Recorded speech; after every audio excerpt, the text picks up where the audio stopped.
What's good? What's good, everybody? Welcome back to another episode of The Urban Platform Speaks. Make sure to like and subscribe as you come into the channel and check out the content. And with that being said, I want to go into talk about Tim Duncan and his ex-wife. Her name is Amy Duncan, or Amy Sherrill, right? And talk about how Tim Duncan dodged the bullet. This young lady, Amy Sherrill, tried to ruin him financially, and she tried to ruin his image and everything. Um, and so I just want to use this case as an example of how people just really just turn on you, and they show no they show like a lack of appreciation and a lack of respect. Tim Duncan met his ex-wife. Her name is Amy Sherrill. He met her at college while he was at Wake Forest, right? And she was a cheerleader. He was playing for the basketball team, and they wound up getting married. I think while he was playing with the San Antonio Spurs, and they had two kids. And so they were married for 12 years. And towards the end of their marriage, Tim Duncan kind of noticed that things were off. I'm not sure what it was that he realized, or when it was he realized things was off. But what Tim Duncan did was he had his wife followed by a private investigator. And so the private investigator came back, and it turned out that his wife was cheating on him with another man, right? So now, before he had found out his wife was cheating on him, Tim Duncan had gave his wife some money to start a business, a foundation in her name, and she started the business. And so what happened was Tim Duncan noticed that some of the money that was supposedly set aside for this business had disappeared. And Tim Duncan asked her, about the money. What happened to the money? And she gave him some type of BS excuse, which he didn't really buy into. And I think that's what it was that really piqued his suspicion. So after this, he has a private investigator follow her, and like I said, the private investigator came back and found out, and reported back to Tim that his wife was cheating. So Tim Duncan, he continued to play basketball for that in that season and everything. And while Tim Duncan was playing basketball that season, his wife filed for divorce and said she was, she was leaving. So what happened was Tim Duncan couldn't get away at that time because he was playing basketball, but he just let his lawyers handle the situation. But now, what I wanted to say about this situation is people will, no matter what how much you give them or what you do for them, they will still try to destroy you and walk away with everything. So she took his money that he had put aside for her business, and what she did was she gave that money to the guy that she was having an affair with. So since she was having an affair with this guy, uh, you know, Tim Duncan, and he realized that what Tim Duncan did was he, after she filed for divorce, he told the courts, well, his lawyers told the court that they had a prenuptial agreement. And so that was a good thing for Tim Duncan, right? So he had a prenuptial agreement, and so she really couldn't get half his money like she probably thought she could. And the fact that Tim Duncan knew that she was cheating, that really helped him as far as the prenuptial, right? It wasn't him who stepped outside of the marriage, because a lot of times what women will do is they will catch a man cheating, and that will make the prenup kind of null and void, and that'll be a loophole for the women. But in this case, it was a loophole for Tim Duncan. It worked in Tim Duncan's favor. So she got caught cheating. Now, what Tim Duncan did, though, he did give her a $7 million a $7 million settlement. So she had $7 million. She got $7 million. Tim Duncan got the kids, so he had custody of the kids, and you know, so they moved on. But as it turns out, what happened was this lady who Tim Duncan, who filed for divorce, tried to take half his money and put it out there. She even said that he was gay. And women do that a lot of times.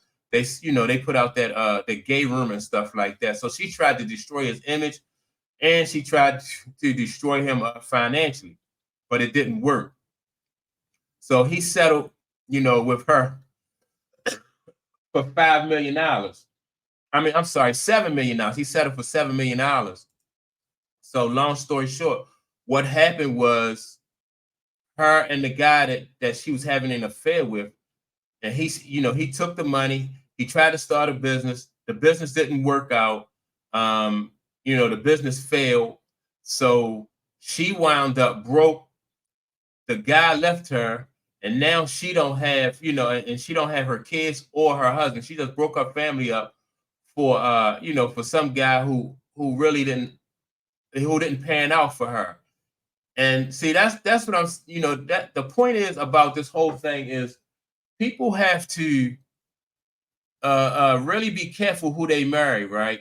And Tim Duncan, I think what saved him was the fact that he had a prenuptial agreement, and he didn't get caught stepping outside of his relationship. He was focused on his basketball career, and she really messed up, and it serves her right, because she was so disrespectful and had no appreciation for a guy like Tim Duncan and what it was that he brought to the table.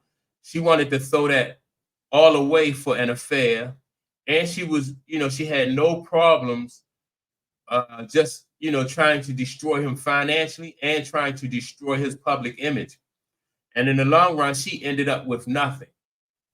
And see, a lot of times people will think that if they can come into a lump sum of money, that they will be okay. But the thing about that is, and people who try to like get into relationships and get like alimony or some type of settlements or something like that and walk away, they need to realize that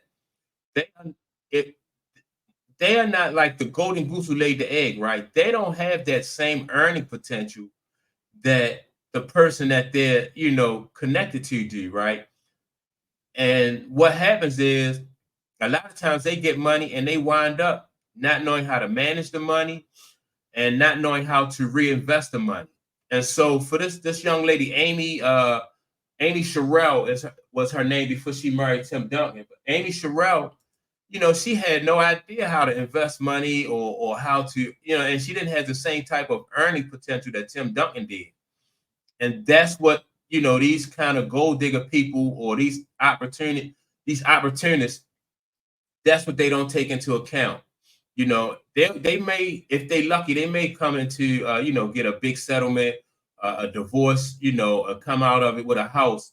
But after a while, if you look at these cases, these kind of situations, they wind up broke. They go broke. They go broke after a couple years. And so, that's why I say, never, even if they going into it and they just marrying somebody for money, they cheating themselves. Because unless you're going to stay there, stay in the relationship for the long haul, for the duration, then like I said, you're cheating yourself, because you don't have these people, these gold digging people, like I said, they don't have that earning potential. A lot of times that the person that they're married to have. I can give like so many examples of people, like once they get these divorce settlements and all of that stuff, they wind up going broke in a couple years.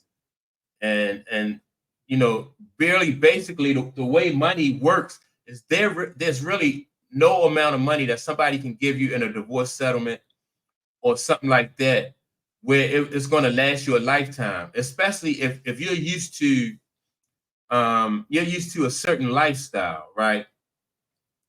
You don't know how to invest that money you're going to wind up blowing it, and you're going to go, and you're going to fall way all the way back to where you basically where you came from. And that's the good thing about, you know what I mean, like people that are gold diggers, because gold diggers have to constantly move from person to person uh, to come up off of people. You know, it's not like a one, you know, some women think that it's like, oh, you get one big lick, right? And then you live happily ever after.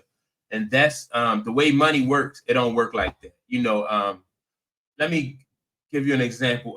Richard Williams, Serena and Venus Williams' father, he married a younger woman, and she tried to take him for some money. She did get a little bit of money out of the deal, and eventually she went broke. Let me give you another example. Let me see. Kevin Hunter tried to run off with Wendy Williams' money. I think he got some money at the front end, and sure enough, he wound up going broke because he didn't have that earning potential.